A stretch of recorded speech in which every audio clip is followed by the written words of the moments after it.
एक बार की बात है। एक बार गांव में सूखा पड़ जाता है। सभी गांव वालों की फसल बर्बाद हो जाती है।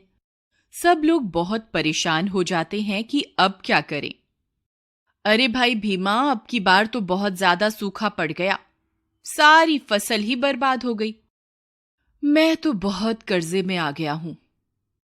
हाँ भाई नत्थू, मेरा हाल भी तुम्हारे जैसा ही है। जरूर हमारे गांव में किसी ने बहुत पाप किए होंगे, तभी भगवान उसी का बदला ले रहा है। मैंने सुना है साथ वाले गांव में एक बहुत प्रसिद्ध मंदिर है। चलो हम सब वहां जाकर भगवान से प्रार्थना करेंगे। क्या पता बारिश हो जाए। यही सोचकर वे सारे लोग मिलकर पास वाले गांव में भगवान के दर्शन और प्रार्थना करने जाते हैं। फिर अगले दिन जब वह वापस लौट रहे होते हैं तो उन्हें लौटने में देर हो जाती है और अंधेरा हो जाता है। उनकी गाड़ी घने डरावने जंगल से गुजरती है। सभी लोग बहुत डर जाते हैं। अरे भाई नत्थू, ये तो बहुत घना जंगल है, कहीं कोई भूत प्रेत ना मिल जाए रास्ते में। अरे यार भीमा, कोई भूत प्रेत नहीं होते। तू सबको डरा मत और चुपचाप बैठ जा। तभी उन्हें डरावनी डरावनी आवाजें सुनाई देती हैं। अरे भाई, मुझे तो बहुत डरावनी डरावनी आवाजें सुनाई दे रही हैं। मुझे लगता है आज जरूर हमारे साथ कुछ गलत होने वाला है। अरे भाई भीमा, तुम डरो मत। हम अभी तो भगवान के दर्शन करके आए हैं। कोई भूत प्रेत हमारा कुछ नहीं बिगाड़ सकता। तभी कुछ दूर जाने पर उनकी गाड़ी का पहिया एक पत्थर से टकराता है। अरे मर गए रे, लगता है भूतों ने हमला कर दिया। सब अपनी जान बचा के भागो। अरे यार भीमा, तेरा तो सिर्फ नाम ही भीमा है। असल में तो तू बहुत डरपोक है। देख, ये तो सिर्फ एक पत्थर था, हमारी गाड़ी के पहिए के नीचे आ गया था। फिर थोड़ी दूर जाने पर पहाड़ी से एक पत्थर लुढ़कता हुआ उनकी गाड़ी पर गिरता है। अरे मर गए रे, लगता है भूतों ने पहाड़ी से हमला किया है। ये भूत हमारे ऊपर पत्थर बरसा रहे हैं। नहीं भाई, ऐसा कुछ नहीं है। पहाड़ी से पत्थर अक्सर गिरते रहते हैं। तुम चुपचाप बैठो, ज्यादा शोर मत मचाओ। तुम्हारे शोर मचाने से भूत तो नहीं आएंगे, किंतु कोई जंगली जानवर आ गया तो वह जरूर हमें कच्चा ही खा जाएगा। नत्थू भाई, लगता है तुम ठीक कह रहे हो। फिर थोड़ी दूर जाने पर एक जंगली सियार सामने आ जाता है। वे सब लोग बहुत डर जाते हैं। भीमा, मैंने तुमसे कहा था ना कि जोर जोर से मत चिल्लाओ, कोई जंगली जानवर हमारी आवाज सुन लेगा। फिर वे सब लोग जोर जोर से चिल्लाना शुरू कर देते हैं ताकि सियार डर के मारे वहां से भाग जाए। हुर हुर हुर, ए सियार, चल भाग यहां से। चल जल्दी से भाग जा, नहीं तो हम सब मिलकर तुझे मार देंगे। सियार उनके चिल्लाने के डर से वहां से भाग जाता है। शुक्र है भगवान का, एक और मुसीबत टली। फिर थोड़ी दूर जाने पर तभी जोर जोर से बारिश शुरू हो जाती है। अरे वाह, लगता है भगवान ने हमारी सुन ली। देखा भीमा, मैंने कहा था ना, अगर हम भगवान से प्रार्थना करेंगे तो अवश्य ही बारिश कर देंगे। तभी एक बिजली कड़कती हुई उनकी गाड़ी के पास में आकर गिरती है। वे सब डर जाते हैं। भुवन भाई, बाल बाल बच गए। अगर ये बिजली हमारी गाड़ी पर गिर जाती तो सबका काम तमाम हो जाता।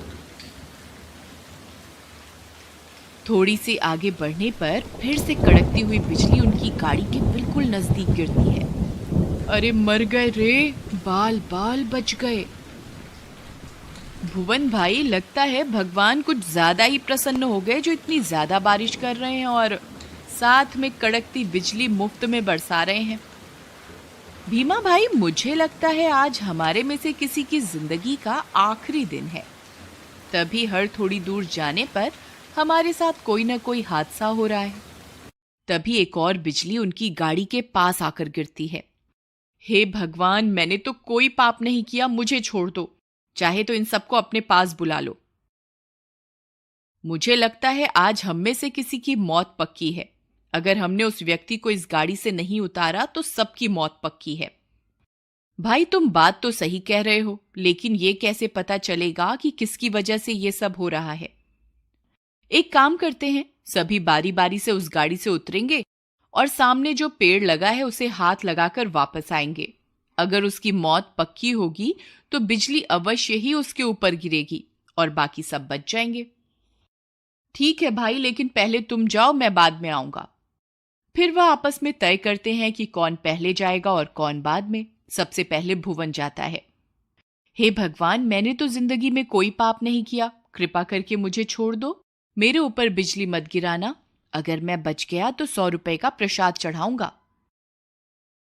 भुवन डरता हुआ जाता है और पेड़ को हाथ लगाकर वापस आ जाता है। बच गया रे, मैं तो बच गया। शामू भाई जाओ, अब तुम्हारी बारी। भुवन भाई, तुमने भगवान को क्या बोला जो उन्होंने तुम पर बिजली नहीं गिराई? भाई, मैंने तो 100 रुपए का प्रसाद चढ़ाने का वादा किया है। अच्छा, हे भगवान, मैं 200 रुपए का प्रसाद चढ़ाऊंगा, कृपा करके मेरी जान भी बख्श दो। इतना बोलकर शामू भी पेड़ को हाथ लगाकर वापस गाड़ी में आ जाता है। हे भगवान, तेरा लाख लाख शुक्र है जो तूने मेरी जान बख्श दी। जाओ भाई, भीमा अब तुम्हारी बारी। भीमा डर जाता है और सोचता है क्यों ना पहले नत्थू को भेज दूं, क्या पता इसके ऊपर ही बिजली गिर जाए। नहीं भाई भीमा, जो हमने आपस में तय किया था हम उसी हिसाब से चलेंगे। अगला नंबर तुम्हारा है, तुम ही जाओगे।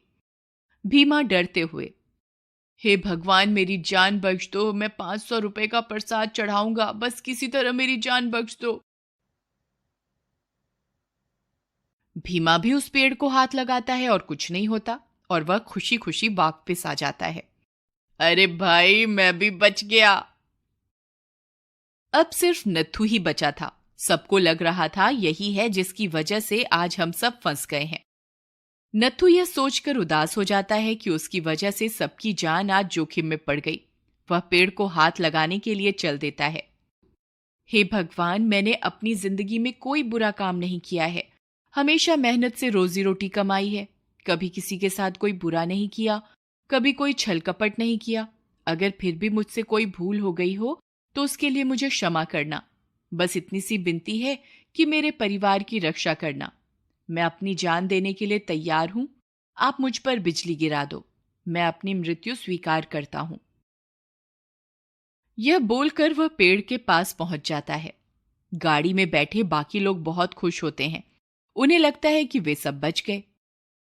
जैसे ही नत्थू पेड़ को छूता है, जोर से बिजली गिरने की आवाज आती है, लेकिन वह बिजली नत्थू पे नहीं उस गाड़ी पर गिरती है जिसके ऊपर बाकी के सभी लोग बैठे होते हैं। और नत्थू ही इकलौता ऐसा इंसान था जिसके कर्म की वजह से बाकी के सभी लोग सुरक्षित बचे हुए थे। नत्थू की वजह से ही गाड़ी के आसपास तो बिजली गिर रही थी, किंतु गाड़ी के ऊपर बिजली नहीं गिर पा रही थी क्योंकि उस गाड़ी पे नत्थू था। लेकिन इन्होंने उसी को गाड़ी से उतार दिया। नत्थू यह सब देखकर बहुत उदास हो जाता है। हे भगवान, अगर मैंने अपनी जिंदगी में कोई अच्छा काम किया है तो कृपा करके मेरे बाकी के दोस्तों को भी जीवन दान दे दीजिए भगवान। भगवान नत्थू की सच्ची श्रद्धा से प्रसन्न होकर उसके बाकी के सभी दोस्तों को जीवन दान दे देते हैं और कुछ ही पलों में वह सारे फिर से जिंदा हो जाते हैं। फिर वे सब लोग नत्थू से अपने किए की माफी मांगते हैं और अपने गांव की ओर चल देते हैं। जब वे गांव पहुंचते हैं तो देखते हैं कि उनके खेत फिर से हरे भरे हो चुके हैं। फिर वे सारे दोस्त आपस में मिलजुल कर रहने लगते हैं और वे सभी दोस्त नत्थू को अपनी अपनी जमीन में से कुछ हिस्सा देते हैं क्योंकि उसी की वजह से उनकी जान बची थी और नत्थू उस जमीन को गरीबों में बांट देता है। अक्सर चुनौतियों से, संघर्षों से हम डरते हैं, लेकिन संघर्ष ही तो हैं जो हमें और अधिक मजबूत करते हैं और जिंदगी की कठिनाइयों से लड़ने की हिम्मत देते हैं और हमें सक्षम बनाते हैं, कुछ भी कर पाने के और कुछ भी कर गुजरने के। इसलिए जिंदगी में कभी भी कोई चुनौती आई तो उसे घबराइए मत, बल्कि हंसकर उसका सामना कीजिए। ये कहानी कहीं ना कहीं अगर आपके दिल को छुए तो प्लीज लाइक जरूर कीजिएगा। Humanity should be our race, love should be our religion. Thanks for watching.